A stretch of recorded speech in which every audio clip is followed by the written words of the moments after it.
So first of all, it's an honor to be speaking to you all. Thank you very much, Isaac, for inviting me. I taught at MICA back in 1999, feels like another lifetime ago, and had just a wonderful experience. I taught, I think it was Graphic Design 1 era, if you guys still have those course titles, but it was Graphic Design 1 and Graphic Design 2. Had an amazing time, had some amazing students, and have very fond memories. So it's really a pleasure to be speaking to you all. And I just wanted to dedicate this talk to the art. And I know some of you here right now are, you know, we're involved in this. I know it.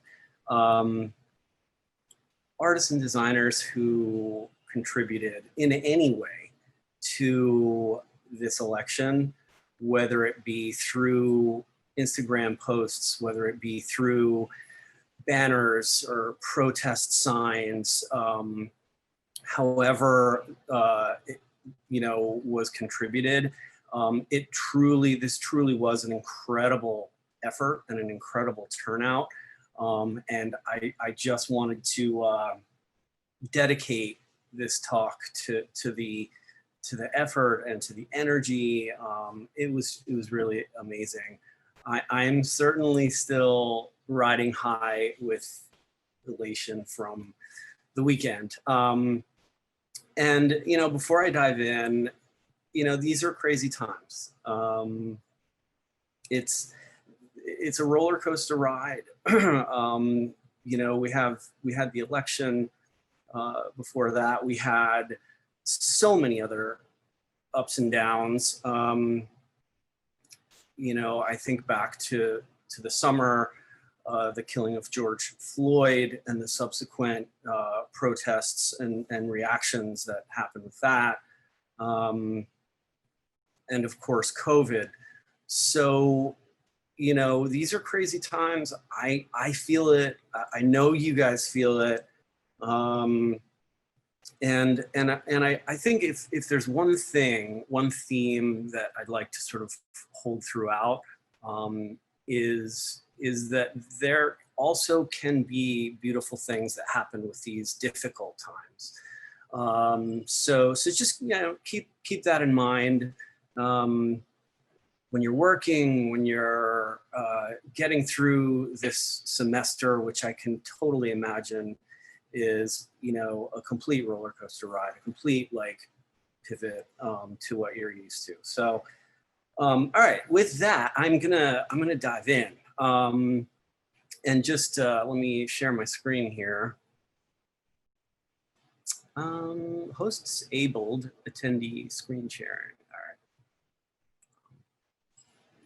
All right, now I'm the co-host. Right on.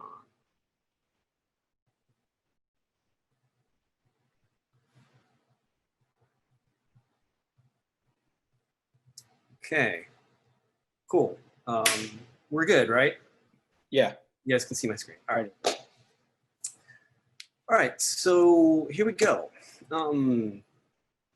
That is the country of Colombia. That is Bogota, Colombia. My mom is from Bogota.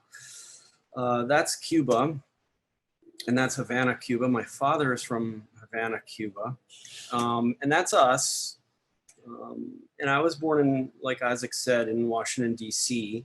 And I'm an East Coaster. Lived until about 10 in D.C. and then moved to Pennsylvania and then moved to Jersey and then went to college in Brooklyn at Pratt Institute. During high school, so like what got me into design? What was it that kind of hooked me in? Before I even knew that it was design, yeah, I'm having this problem again with being able to, let's see if I can get up here. Being able to switch, it's so strange. There we go. Might have to do it manually.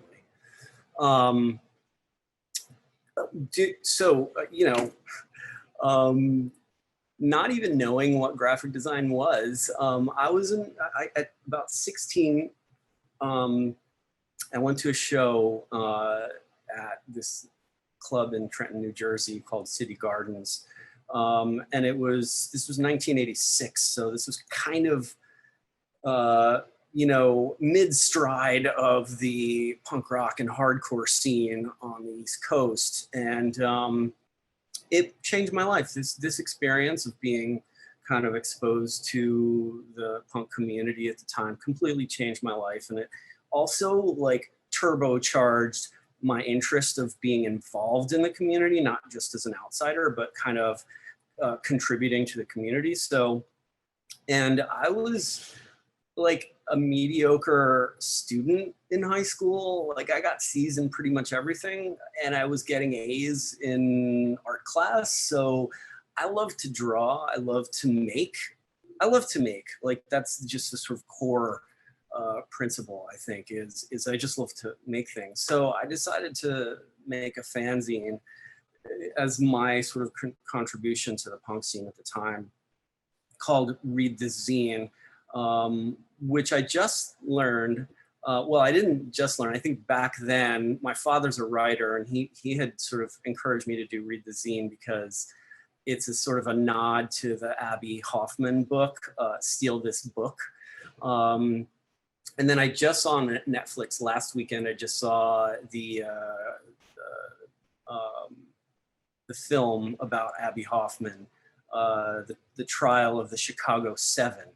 And they talked about Steal This Book. So there's a nice kind of sequitur there. So that's the cover of the 3rd issue of Read This Zine. So college, like I mentioned, I moved to Brooklyn. I didn't have a great time in sort of the context of my high school. It was a very homogenous high school, and I felt, obviously, sort of being involved in the punk community, I felt out of place. I felt like I wasn't comfortable, like I wasn't with my sort of people. And so that's how I sort of got involved in all of this. And in college, I joined a band. I studied, I guess in high school, I was interested in obviously studying art, and sort of wanted to move towards a much more sort of diverse group of people, and I wanted to move to a more diversity. So I moved to Brooklyn, and joined a band. I studied printmaking, and I studied fine arts. I studied drawing, and I think it was sophomore year. Some friends and I started this band called the Deviators. So, and in connecting it to graphic design, as anybody involved in the punk scene knows, it wasn't just playing music. It wasn't just going to shows and seeing music. It was also about creating. It was also about making artifacts, making design artifacts. So, whether it be making t-shirts, whether it be making fanzines, whether it be making posters, whenever you bought a punk rock album, you always got things, artifacts, posters, stickers, patches. And that was another thing that really kind of attracted me. And of course, with the Deviators, we were always making t-shirts and flyers and all that stuff. So there are tons of sort of art-driven and design-driven things I could show you, but really I wanted to talk about culture. I wanted to talk about like the sort of cultural elements that hooked me in my life, like the beats that hooked me in my life. So grad school, so I graduated college from Pratt and was kind of lost. Had a fine art degree, and we were playing. We had played some shows. We played some important shows. We played with Fugazi. We played with The Damned. And we did a tour. We toured the country. We went all the way to California, and we played, I think it was 28 shows in like 30 some days, 35 days. And it was an incredible experience. And we got back to New York. Things started to fall apart. As this happens, the band just sort of, didn't quite work out. It was I think a 3-year time that we were together. And there was this moment, and here's another thing that I want to sort of talk about in looking back. Like, it was a painful moment. It was a moment of loss. And there was a moment of, or more than a moment, there was a time of feeling very, very lost. And I want to just sort of underscore the idea of embracing those times, of embracing those moments of not knowing, of uncertainty, certainly something that we're all experiencing right now, and being patient with ourselves throughout those times, and being patient with life, because like I said earlier, beautiful things can come from those moments, from those times of feeling really lost. And so I decided to go back to grad school, because I wasn't really making much of a living, first of all. And I didn't really know, my life was kind of directionless. So I went back to grad school, and I started to, here we go. Yeah. I started to reconnect. So back to the maps, the 3 maps. I want you to sort of take a mental note of the 3 and 1. That's going to be another sort of theme throughout my talk of the 3 and 1. And, there's the country of Colombia, there's the country of Cuba, there's the country of the US. And to me, this notion, I think this is a very American notion, is what this country is about, is this notion of combinations. And my whole life have felt like this sort of, for better or for worse, this combination of cultures. And I was, during grad school, how old was I? I was about 24, 23, actually, 23, 24. I had this rediscovery of my own Latin American culture. My mom had moved, my parents had divorced when I was young, and had sort of had decided to really separate for good, in my late teens. And my mom decided, had this kind of moment of clarity, and she decided to move back to Colombia. And this was incredible. This was a pretty amazing thing for me, because I got to start to visit her in Colombia. And this opened up a whole world. This opened up a whole new world of a culture that I knew very little about. So this ties in to my thesis project, which is what I'm going to show you in a second, which is truly, like, really, it's about me rediscovering my culture. It manifests through typography, but it's really about me sort of having this rediscovery. So I started to photograph signage. Here's a sign. This is in North Bergen, New Jersey. And for the thesis project, I designed a series of 3 typefaces that were kind of interpretations of some of the letter forms that I photographed. So North Bergen, which is named after a town in New Jersey, close by, across the river. And it's a sort of a Latin American neighborhood, with a plethora, with a huge amount of hand-painted signs. So this is the first typeface I ever designed, called North Bergen. There's another sign, hand-painted. I got to meet Lorenzo, the sign painter. He's like the most prolific sign painter in the neighborhood. And that's the second typeface I ever designed, called Cuba. And this is another photograph of a Cuban restaurant with the best Cuban sandwiches in the neighborhood. They're the kings of the Cuban sandwich, as it says below. And this is Vitrina, the third typeface that I designed for my thesis project.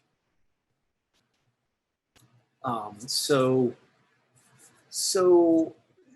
this is a point that I want to kind of underscore for the students, and that is, you know, when, well, first of all, this is an industry where it's a very accessible industry, and we get to meet our heroes, and we get to do so relatively easily, just by participating, just by you know, joining things, just by going to talks like this one, just by going to, you know, pre-COVID, and, you know, this will happen again, you know, we can be sure of that, to going to exhibitions, going to openings, and just, you know, saying hi. Like, it's as simple as that, just saying hi and introducing oneself. And so after grad school, I went to an opening for the School of Visual Arts senior thesis exhibition opening. And David was there, David Carson was there, who for me was a hero. You know, coming from the punk community and coming from the skateboard community, David had designed Ray Gun magazine. And, you know, this was a thing that I was paying attention to every single month. I was buying Ray Gun magazine and reading the entire thing. Even though it was very, very hard to read, I would force myself to read it because, you know, like, look, it's content is half the battle.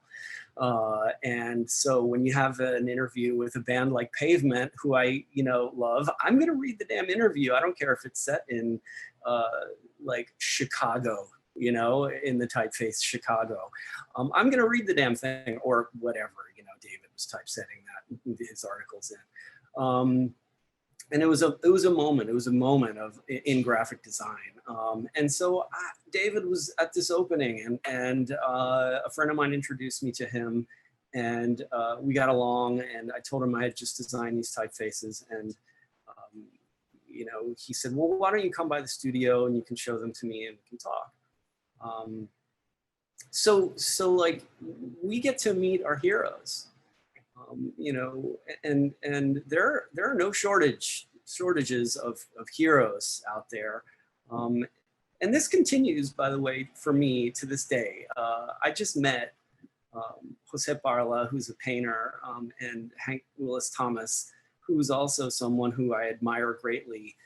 Just again, just by sort of, you know, taking a little bit of initiative. So David ended up licensing my 3 typefaces and ended up using them extensively in his work. And he was really being paid attention to at the time. This was 96. So he was like, all eyes in the design community were on him. I don't know who could be the David of today, Stefan Sagmeister, or you know, whoever it might be today. All eyes on the design community were on him. And so this was also great for me because my typefaces started to get seen.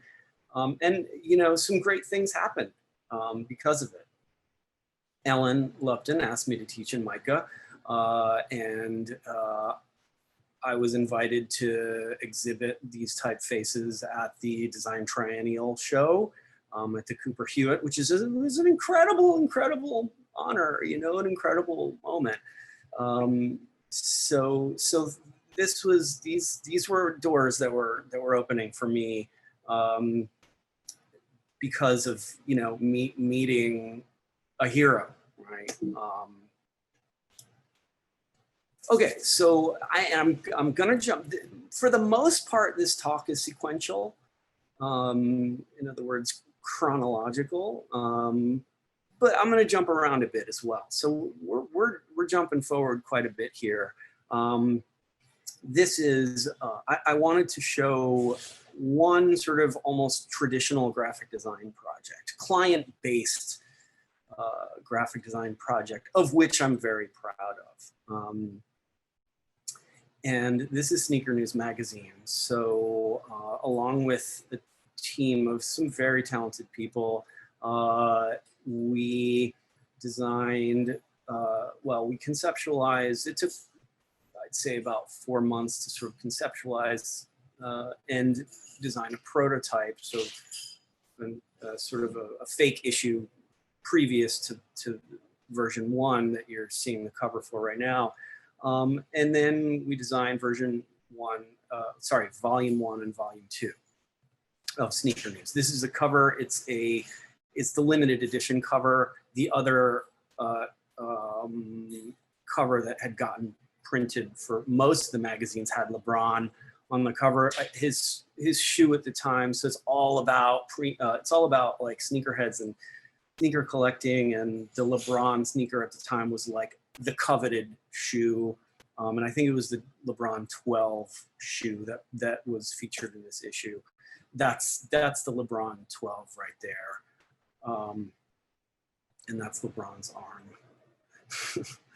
The photograph extended to the second spread when you flip the page. So here's, you know, one of the things that I'm really proud of with this project and working with this client was the sort of high level of creative control that we had, and the like real, like I really felt like I got to flex my muscles.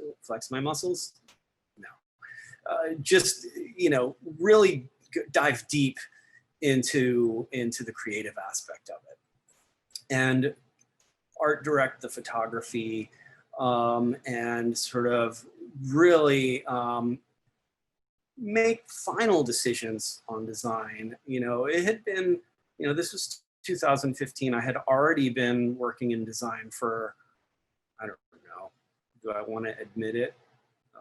Almost 20 years at the time. So yeah, yeah, wow.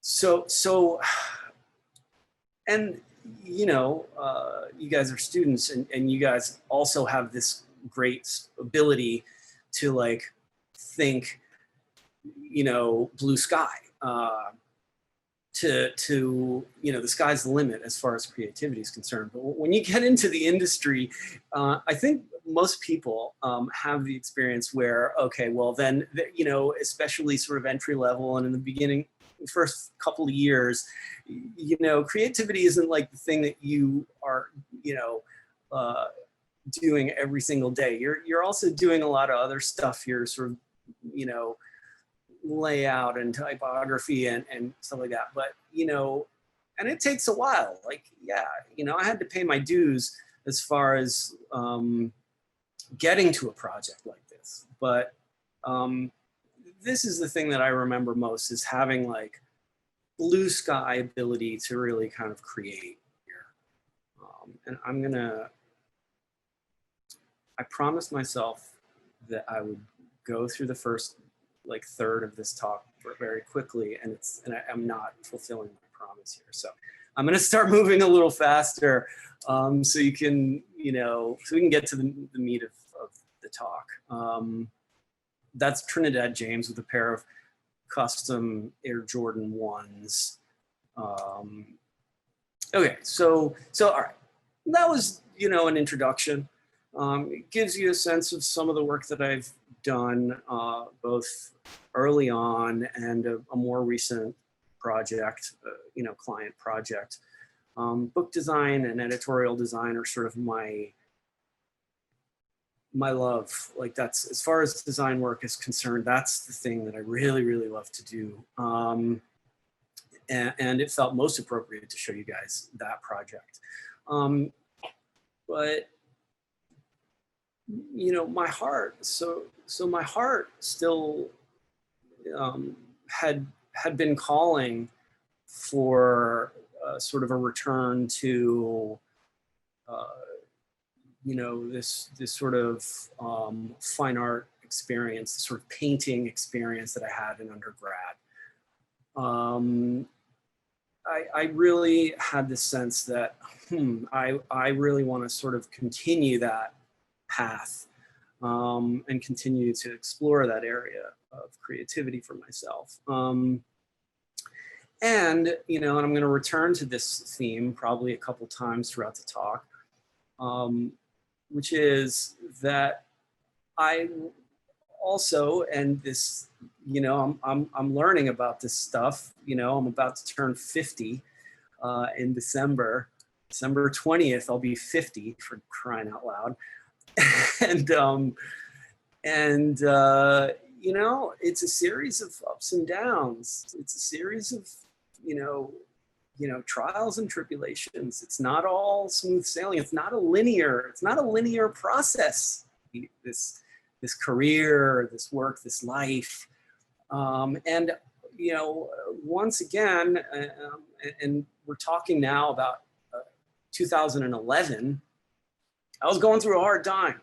I was going through a tough time.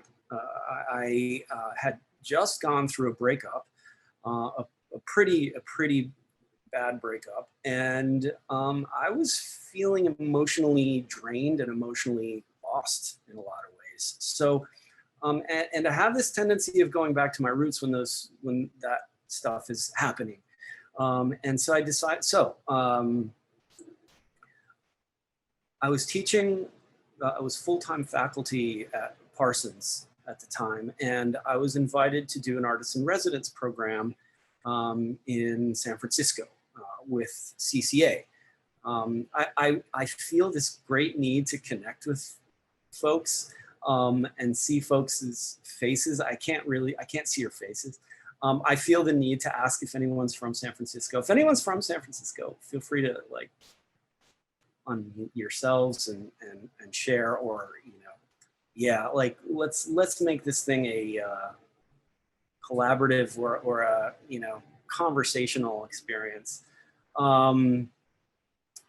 So I went out to San Francisco and I did this artist in residency with CCA, with California College of the Arts, which was a sort of a combination of teaching. I was teaching 4 days a week, and I was working on, and I just wanted to sort of work on this project, which was not client related. So the rest of the work that you're going to see, I'm just going to check here. Okay. Is not client related. It's their paintings for the most part. And they're done for the sole reason of the fact that my heart was asking to continue this path of making for the sole reason of just making. All right. And so, but there was a formula that I had established in grad school, which was to photograph and then to interpret. So the formula stayed the same, and the medium changed. It wasn't typefaces anymore. It was painting. So I lived in the Mission District. This is a photograph from there are a lot of incredible Mexican restaurants in the Mission District. This is one of them. And I created a series of small paintings. They were, I think, 11 by 14. And I simply did them with gouache. And of course, they're typographic in they're letter forms, of course. And, you know, and because I was going through a hard time, they are a manifestation of that. They're really a manifestation of a sort of emotional inquiry. Lots of asking of questions, lots of, I don't know, exposing of myself in a lot of ways. And also getting out on the street, like as the title of my talk said, you know, the street, for me, the street is the best museum. I get most inspired by things that I see on the street. And, you know, I was journal writing. I was doing a lot of writing in my journal. And then I would take like a phrase that I liked in my journal, and I would kind of recreate it using the aesthetic of a particular sign that I might have photographed.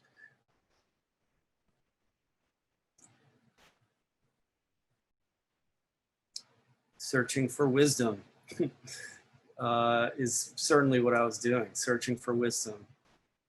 A San Francisco deli, not even too dissimilar to what you might see in New York, right? I think that's Arial that they're using, right? We would probably see, a deli using Arial in New York or Baltimore, or, many cities, really. And some might say I'm copying, right? And yet I really truly think that they change. The context changes, the aesthetic even often changes, I think, quite a bit, and the message changes.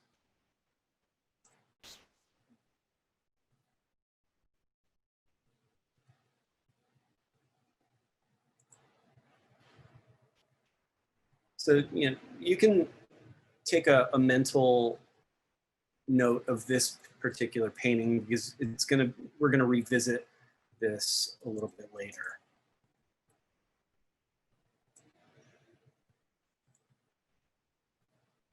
And let me tell you, I had fallen apart. That was a rough breakup. I had fallen apart. So I spent 4.5 months in San Francisco, came back to New York, and was very clear that I wanted to continue this process. And I started it as soon as I got back to New York. I moved from painting on paper to painting on wood. These are on wood panels.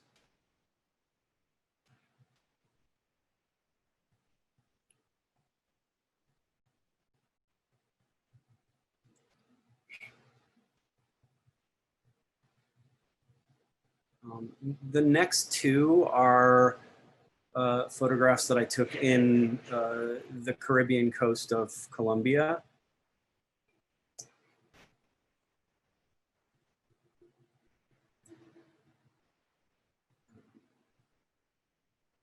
On the beach, they sell ceviche, and they decorate. They decorate their their boxes, their carts, their stands.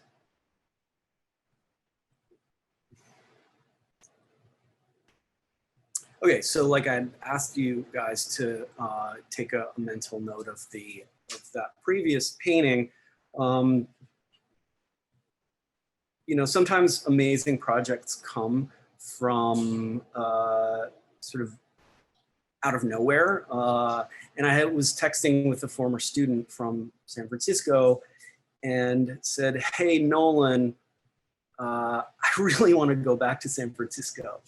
And I really want to paint a mural, because if anyone is from San Francisco or has been to the Mission District, you know that in the alleyways in the Mission District, there are like tons of murals. And so, it's really inspiring to see so many murals all over the place. And I really wanted to go back and do a mural. So Nolan is a street art guy. He's a graffiti artist and street artist, and he's got like pieces all over the place. And he said, oh yeah, no worries, I'll get you a wall. And it was as simple as that. It was like, I just shot him like this random text message, and before I knew it, I'm like creating this sketch for this mural. So the next slide is a video. It's like a stop motion video of the creation of the mural.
Yeah, so, you know, what an incredible experience that was. I'm going to talk a bit about that experience, and I'll dive back into the work. What an incredible experience that was. 7 days, morning and, you know, through the day into the, well into the evening, surviving basically on extremely delicious San Francisco burritos. And like, you know, getting to paint this mural. I had done a couple of murals before, but never one that big. And it's, you know, and it's still there. What are we, 7 years, 8 years later? And I still keep getting tagged on posts in Instagram about the mural still being there. I haven't been, I don't think have I been? No, I haven't been back since. So, but I do know that it's still there. So, all right, so I'm going to dive back in and say that I started to begin to paint on objects. And that was this new sort of interest that I had. So here's, and again, thematically, some personal inquiry happening. And I usually buy these objects in flea markets or antique shops. You know, this one I bought, it's a prosthetic arm that I bought in Salem, Massachusetts, which was kind of appropriate. It's kind of perfect to buy this prosthetic arm in the home of, you know, which country. The little GIF that I made of this little car I bought at the secondhand store at Mass MoCA. I also started to paint larger. This piece, which I'm literally looking at right now, and I'm going to say it's got to be like 24 by 38, something like that. And it's pretty liberating. It's pretty amazing to paint larger. You know, of course, well, the mural is a whole nother type of large, but in the studio to paint larger is a pretty great feeling. So I'll talk a little bit about religion. I'm gonna go back to this theme of 3 in 1 that I spoke about earlier, and talk about Buddhism, which I won't say I'm a religious Buddhist, but I will say that I'm a secular Buddhist, that if there's a religion of which that really speaks to me, and which, you know, I've learned a great deal of, and that has helped me a lot in my life, it's Buddhism. I'm a daily meditator. I meditate in the mornings for an hour, and meditation has saved my life. Meditation has turned my life around. Yeah, I'll leave it there. Meditation is an incredible practice. And, you know, I'm very interested thematically in incorporating Buddhism in my work, and you're going to see it in different formats throughout. Catholicism is another religion of the 3. There's sort of 3 religions that fascinate me and that I incorporate into my work. And the 3rd religion is what some might call Santeria in Spanish. So, another term for it is Yoruba or Ife, which is it's a Nigerian religion. And it's being Cuban. My father's, like I said, my father's Cuban. I think it's about 80% of slaves that came from Africa to Cuba. Cuba was a central port in the sort of Afro-diasporic experience. It was the primary port for the slave trade. About 80% of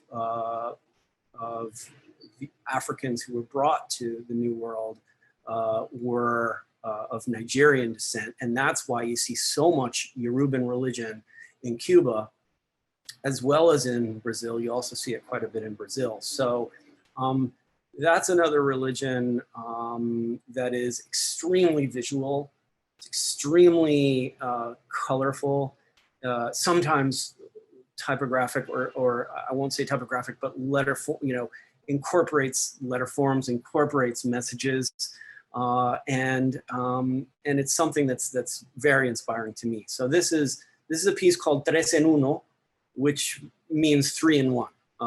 And there's sub themes as well, the Father, the Spirit, and the Holy Ghost, and also 3 in 1 in this combination of cultures that I was speaking about earlier. Father, the Son, and the Holy Ghost. Some details, close-ups. This is a visual interpretation of meditation. So if anyone meditates, you know that it's this sort of process of thinking, presence. Thinking, presence. There's almost, a rhythm to it. And this is what the practice of meditation is bringing ourselves back to the present moment. We'll get kind of taken away from it by our thoughts. In my case, those thoughts are pretty strong and pretty can definitely take me out for a ride, and then bringing it back to the present moment. Right. So that this is a series of 6 paintings, and then so then the last few paintings. Well, no. A few of these paintings, I'll say, are the next, I think, 4 or 5 paintings I'm going to show you are also large, and they are kind of inspired by a trip that I was invited to exhibit some work that you've already seen at Art Basel in Miami. Art Basel's a trip. Art Basel, if anybody can ever get a chance to go to Art Basel, I highly recommend it. You experience an incredible amount of art in 4 days. It's like going to like 20 museums in 4 days. It's crazy. And then like throw in parties and events and, all types of things. And I was, fortunate to have been invited to show my work down there. And I was really inspired by that experience. So I created a series of paintings just using that energy, and these are bigger. I start to deconstruct.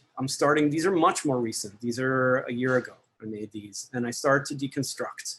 I'm a little bit less interested in the sort of classic like reproduction of, let's say, a sign or a poster that I might like or see, and more interested in like the sort of taking it apart and putting it all back together kind of feeling. So these are the series. It's a series of 7 large paintings. This is an homage to Muhammad Ali. Muhammad Ali had written the shortest poem in the history of poems, which is Mi Oui. That's Muhammad Ali's painting, Mi Oui. And this is an homage to his poem. This is Tres en Uno Dos. So this is 3 in 1, 2. This is the second 3 in 1 piece that I made, and it's 3 religions in 1 piece. It's Buddhism, it's Santeria, and it's Catholicism. Sadhu, sadhu, sadhu. It means, it's the Buddhist Pali language, which is the Buddhist language, version of Amen. It essentially means, I agree, I agree, I agree. It's a sort of affirmation. It's an acknowledgement. And these are, these are a series that I'm working on right now. And I know we're starting to get close to time. So I'm gonna just kind of show you these quickly because I really want to talk about the Wide Awakes. Okay, so the Wide Awakes are an activist group that were brought together in 1860 to support and to sort of celebrate the campaign of Abraham Lincoln, who was running for president at the time. And the Wide Awakes were abolitionists fighting for and being activists for the abolition of slavery. They, on October 3rd in 1860, they organized a procession. This is an etching of the procession in downtown Manhattan. And there were a series of other processions in other cities across the country at that time to celebrate this Lincoln presidential campaign. Okay, so wait, I'm gonna go back. I wanna finish this thought here, which is that Hank Willis Thomas, he's a painter. Isaac, I think you said he's spoken at MICA before. He's a photographer and a sculptor. And he does actually some really interesting sort of typographic related work. Definitely look him up, he's worth checking out. He decided after the killing of George Floyd and after so many of the sort of protest reactions that happened, he decided to bring back the Wide Awakes, and to do so because he's an artist, to do so with a sort of the roots of creativity as the sort of basis for the Wide Awakes, the new Wide Awakes. And I sort of was immediately struck by this and immediately interested in being involved with the Wide Awakes. And I read, they had an article written in the New York Times, I think a couple months ago that I had read, and I was fascinated. And I knew I wanted to be involved. So I got on their mailing list. A week or so later, I got an email from them saying, we are going to recreate this procession that happened October 3rd, 1860. We're going to do it October 3rd, 2020. And we were going to march from the Africa Center in Harlem to an African burial ground in Lower Manhattan, and then to the Federal Building all the way in downtown Manhattan across the street from the stock exchange. So as soon as I found out that they were doing this, I said, I need to do this. I need to start making something for this. And I want to really touch on the notion of looking outside of the canon. Right? We've, I'm sure, I know folks have been reading and seeing about the sort of theme of decolonization in design, right? It's a topic that's being written a lot about now, and in a lot of ways, almost without knowing it, but partly probably because of my sort of rebellious interest or rebellious nature back from the punk scene and the and that notion. I was in grad school when I was learning, Swiss modernism, and when I was learning these sort of, guidelines of design, these sort of, fundamentals of design, I wasn't satisfied.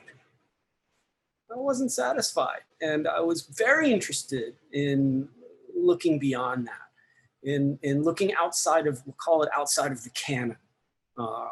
looking beyond these, you know, Paul Rands and Massimo Vignellis, and, you know, now I look back and I think that some of these, you know, and look, this was the time, but some of these notions of you can only use 4 typefaces, you know, doesn't sit well with me.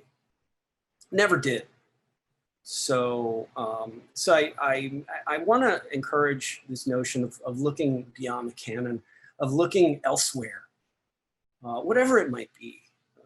It doesn't matter. It could be nature. It could be, you know, who knows? Garbage. It could be, you know, in my case, the street is where I was looking. Culture, different forms of culture. So this was like a thing this is a theme that I do. Garbage. Justin from Working Not Working, he actually did this cool project where he kind of literally gathered garbage and put it into a plastic cube. Yeah. So yes, you can look, because I was thinking garbage, that's kind of weird. No, you can actually look towards these areas and find incredible inspiration. So these are Haitian tapestries, and I've been looking at Haitian tapestries for a long time, and I let the Haitian sort of tapestry aesthetic maybe subtly influence a flag that I made for the procession. And this is the final flag that I made for the October 3rd procession.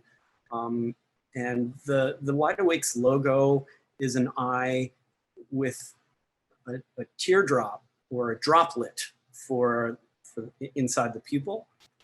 So I built the letter forms using that droplet form. And, you know, you can see my not very precise sewing methodology here. Just a close-up, a couple of close-ups. And there's a photograph of us at the end of the march. And Hank Willis Thomas is in the center. He started, or I should say restarted, Wide Awakes. And Jose Parla is in the back. And, you know, and I'm going to show you guys a couple of videos.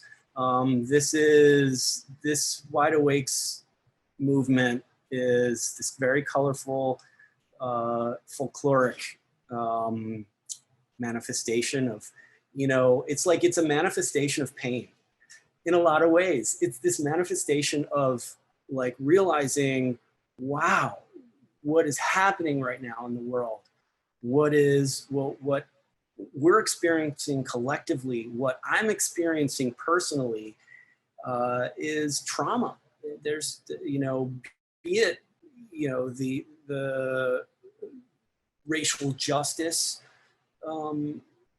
theme, or the COVID theme, or the economy, or the elections, you know, or the orange infant, like I like to call him, you know, that stuff that we're feeling is in a lot of ways is trauma, and we need, and what a better way to manifest or to process trauma than the act of creation. So this is us in our bliss at the end of the march. I'm going to show you a couple of videos during the march.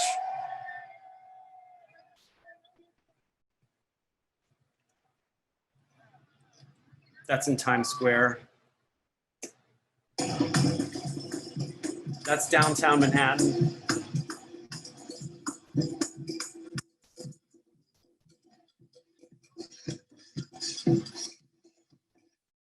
Yeah, and then I'm going to close the talk with a video. So as I mentioned, the march went all the way down to an African burial ground in Lower Manhattan. And this next video is an a cappella group singing right there at the African burial ground.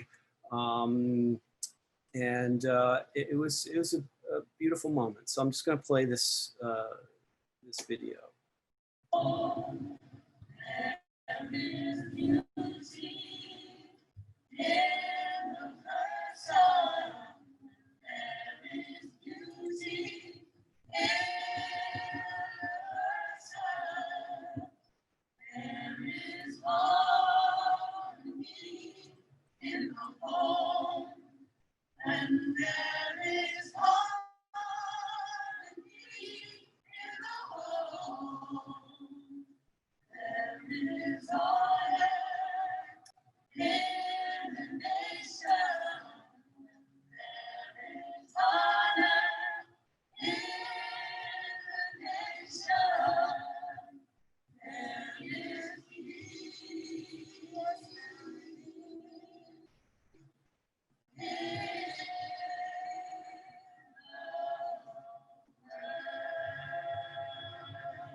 So that's it, guys. Thank you for attending, I would love to take questions if anybody has any questions. But really, thank you for attending, and I think as a collective of creative people, a creative community, we can use our our work as a way to process these times. I think not only can we, I think it's helpful and necessary. So I'm gonna jump out of the presentation here so I can go back into, so I did that. So I guess I have to go back into Zoom. All right, so I'm just opening the window here. You guys can still hear me, right? Yeah. Okay, cool. I can set you to stop share. Well, stop share, that's what I gotta do. There we go. Okay, excellent. Yeah, so friends, do any of you want to ask a question? Please feel free to unmute.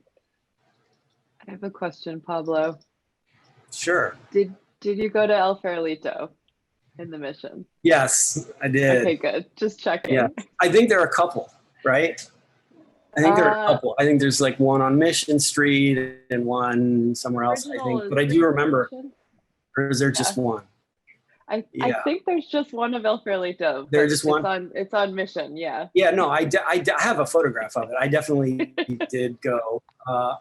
Matter of fact, I taught an experimental typography course that met twice a week, and which is it was like 4 hours twice a week, which is like too much. So the last course, we did a taco walk, a taco crawl.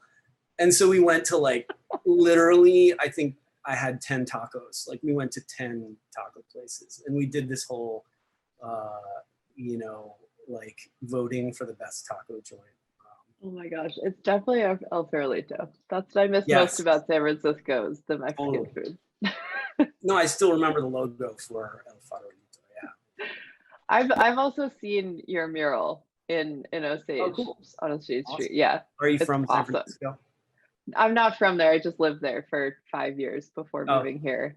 Yeah, I actually went to CCA for a year. Awesome. And then transferred here. Fantastic. Yeah. When were you at CCA? Last year. Oh wow. Okay. Yeah. Yeah. So yeah. Martin is my friend. Martin Vineski. He teaches in the grad program. Yeah. He's amazing. Yeah. Yeah. He's awesome.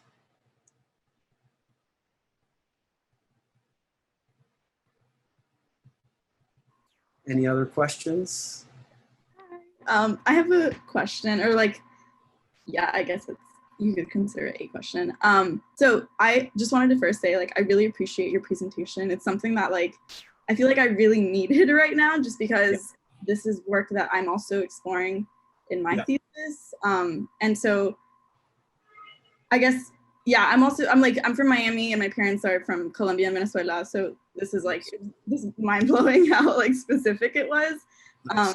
And I'm interested in creating a lot of culturally based work for my thesis, and it's a very personal thing. So I'm curious as to you, you also have experience creating identity based work and culturally based work, and what has your response been, or experience been sharing this work? I think that's a big, I don't know, not I would say scary thing when you're sharing things like that. And a second question added to that is what like who your audience is when you're creating this work. I think that's something that I've also had like personal struggle like honing in on, because of I don't know, it's hard to like decide who you're making this work for, whether it's for yourself or others. Absolutely. So how is the response been, and who is my audience? Okay, so look, I'll say I don't do it for the response.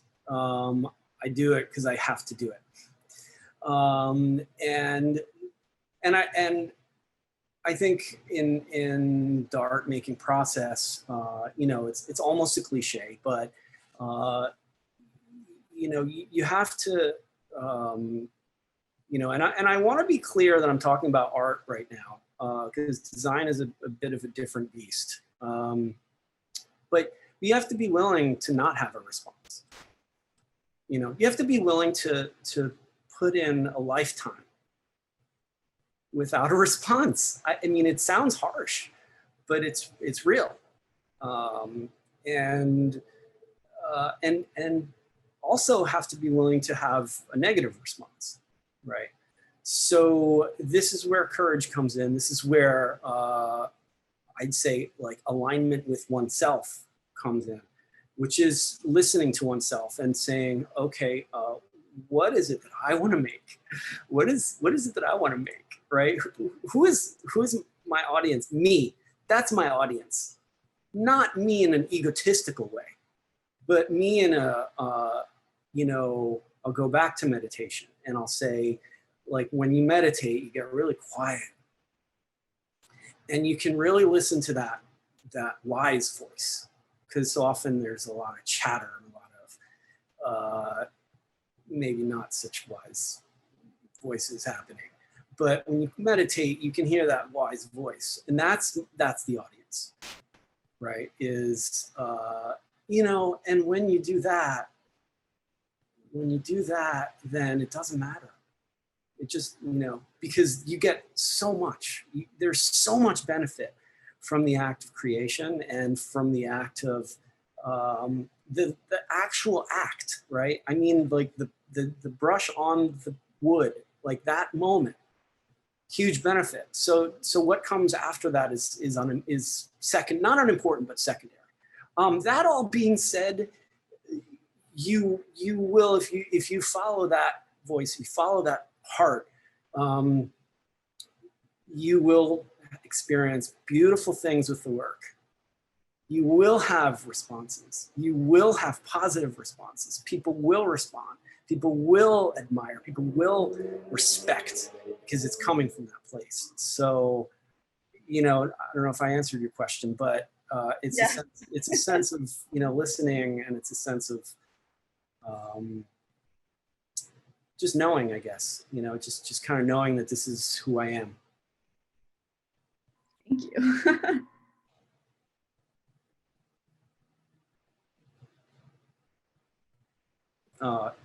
Yeah, I see there's some chat things in there. I don't know if that's a thing or not. It's not. Pablo, I wonder if you could sort of also reflect on your design practice, and that a lot of your work is really about like people and places and culture, and sort of how that works as a practice. Well, yeah.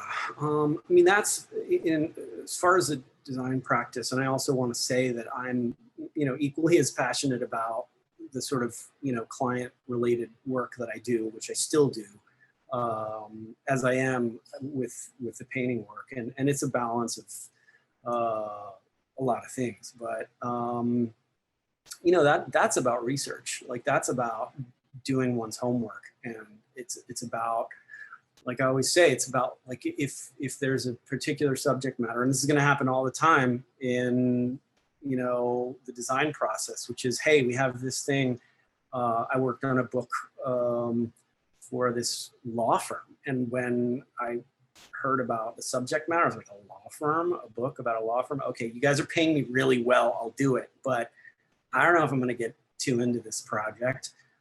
But as soon as we started to research, and understand this law firm, understand that Cravath had been around for 200 years, understand that they had been involved as lawyers for the civil rights movement and for like incredible things, historical, things in the world, in this country.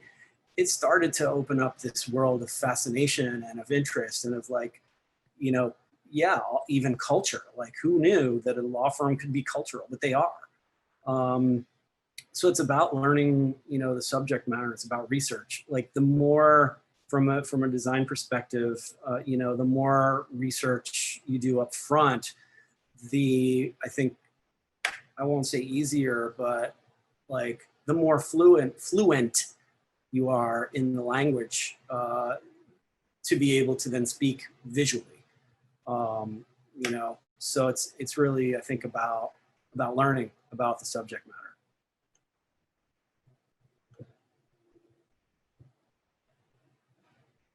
Yeah. Any other questions? If not, we can end. All right. Thanks, everyone. Yeah, thanks everyone, and thank you, Pablo. That was really incredible and had like so much depth and insight and vulnerability, which we don't always have in a design talk. So thank you for sharing all of that with us. Thanks for asking me. Right, well, goodbye everyone. We'll be back next week. We have a talk with Jonathan Carrera from New York, who, secret fact, was also one of Pablo's students at Parsons. Jonathan's the best. It's great. Highly recommend him. It's great. All right. So hopefully we'll see you all next week. Thanks so much for coming. Bye, guys. I did want to ask, if we did want to reach out to you just to like ask more questions, what's the best way of contacting? So you can email me, pablo@designisculture.com, or Instagram as well, Pablo for #4 Medina. Okay, awesome. Thanks. Okay. Bye, guys. Thanks, Isaac. Thanks.